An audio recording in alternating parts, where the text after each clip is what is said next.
Պարոն Աբրամյան, միջև այլ հարցերի անդրադառնալը, այսօր դուք դատարանից ինչ սպասելիքներ ունեք, կերկարաձգի Արմեն Աշոտյանի կալանքի ժամկետը, թե ոչ։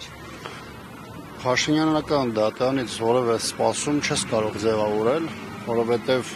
այն դրդապատճառները, որոնք սովորաբար դրվում են դասական իմաստով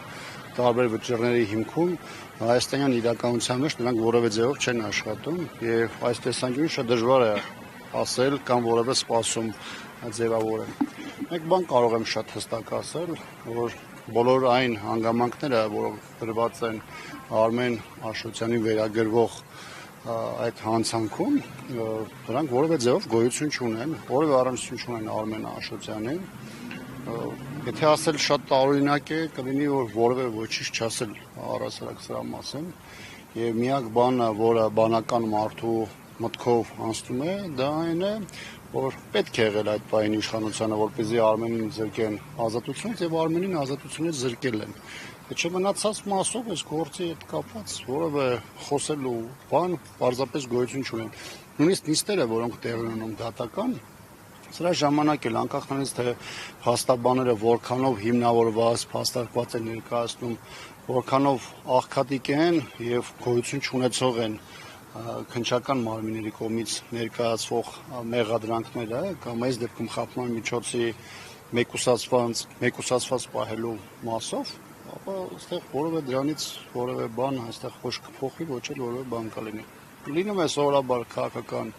որոշումներ, քաղաքական որոշումները փոխանցում են դատարաններին, ըստ դրա էլ արդեն վճիռները կայացվում են։ Երեկ Նիկոլ Փաշինյանը ասաց, որ ամենաչկայացած համակարգը Հայաստանում դա դատական համակարգն է։ Ձեր կարծիքով ինչը չի գոհացնում Նիկոլ Փաշինյանին, որ նա դատական համակարգը չկայացած է համարում, պարոն Աբրամյան։ Նիկոլ Փաշինյանը առաջին հերթին փորձում է ինքն իրեն ապահովագրել այն բոլոր վճիռներից, որոնք հանրության համար բազմաթիվ հարցեր են առաջացնում։ Անկախ նրանից, թե դրանք որ սֆերային են վերաբերում, ում են վերաբերում եւ այլն։ Այսինքն դա առաջին հերթին ինքնաապահովագրման գործառույթն է, սա մեկ։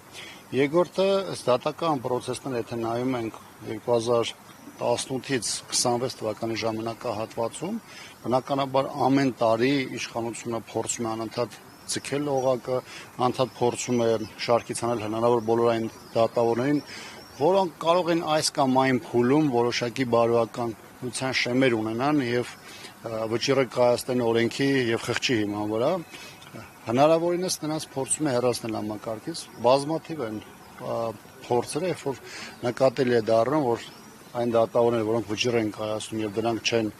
բավարարում իշխանության, դրանք անմիջապես կարգապահական վարույթներ են ելնում, տարբեր տեղերից գործեր են բերում, սարքում են եւ հեռացնում են։ Իդեպ այդպեսին եղավ նաեւ Սերժ Սարգսյանի հայտնի այդ բենզինի դիզելի գործով, երբ որ դատավորը ի վերջո արդարացման վճիռ կարդաց, նրան շատ արագ պարզապես դատական համակարգից մեկուսացրեցին։ Բոլորի համար պարզ էր, թե ինչ տեղ ունեցավ եւ դա այն միակ դեպքը չէ, որը որպես օրինակ կարելի ներկայացնել։ Բազմաթիվ դատավորների հետ կապված դեպքեր կան եւ Փաշինյանի հայտարարությունները նաեւ որոնք նախընտրական փուլում հնչեցին ընտրություններից հետո հնչեցին ըստ էության ցույց են տալիս, որ խնդիր է դրված դուրս անելու համակարգից, պատժելու բոլոր այն մարդկանց, որոնք այսօր միգուցե 5% են կազմում կամ կարող է 7% են կազմում դատական համակարգում, որոնք առաջնորդվում են սկզբունքներով կամ առաջնորդվում են իրենց խղճով, օրենսդրությամբ եւ այլն։ Պարոն Աբրամյան, երեկ նաև հայտնի դարձավ, որ Էդիկ Մալոյանը 2 ամսով կալանավորվեց, այն մեղադրանքը, որը նրան առաջադրվել է, իբրև թե գաղտնիք հրապարակելու հետ կապված։ Դուք հավատում եք դրան, հատկապես հաշվի առնելով այն հանգամանքը, որ պատմում են, թե նա ինչպես է Ադրբեջանի կողմից գրավված հայկական տարածքները մարտնչել եւ հետ բերել, ադրբեջանական զինուժին հետ մղել, այդ պարագայում ունակ էր նման գաղտնիք հրապարակելու։ Ես ճանաչում եմ Էդիկ Մալոյանն այն ժամանակվա տոնից, երբ որ ինքը դեռ Մարտակերտում 5-րդ պաշտպանական շրջանում գումարտակի հրամանատար էր, իրան բազմիցս լավ դրսևորել է, հատկապես 14-16 ժամանակահատվածների դիվերսիոն պատերազմների ժամանակ իր գումարտակը մարտական հերթապահություններ իրականացնում, այդ ուղղությամբ ոչ միայն կանխում էր ադրբեջանցիների տարբեր գործողությունները, այլ նաև բաժիշտ գործողություններ իրականացում եւ Մալոյանը այդպիսի գումարտակներից մեկն է ղեկավարում։ Մալոյանը աշխի ընկել 2016 թվականի ապրիլյան մարտական գործողությունների ժամանակ 44-օրյա պատերազմից հետո էլ ԱԾ-ում Արցախի ստեղծվեցին մարտական վարչություններ, հատուկ նշանակության այնտեղ վարչության պետի տեղակալ էր 23 թվականի մարտական գործողություններին մասնակցել եւ այլն։ Հետագայում ծառայություն շարունակել է Հայաստանի Հանրապետության Պաշտպանության նախարարության ենթակայության զորամասում։ Հիմա Մալոյանի որակների մասին որպես մարտական օֆիցեր հարցում եմ, այստեղ բոլորի համար է ակնհայտ է, որ այստեղ նույնիսկ քննարկելու բան չկա։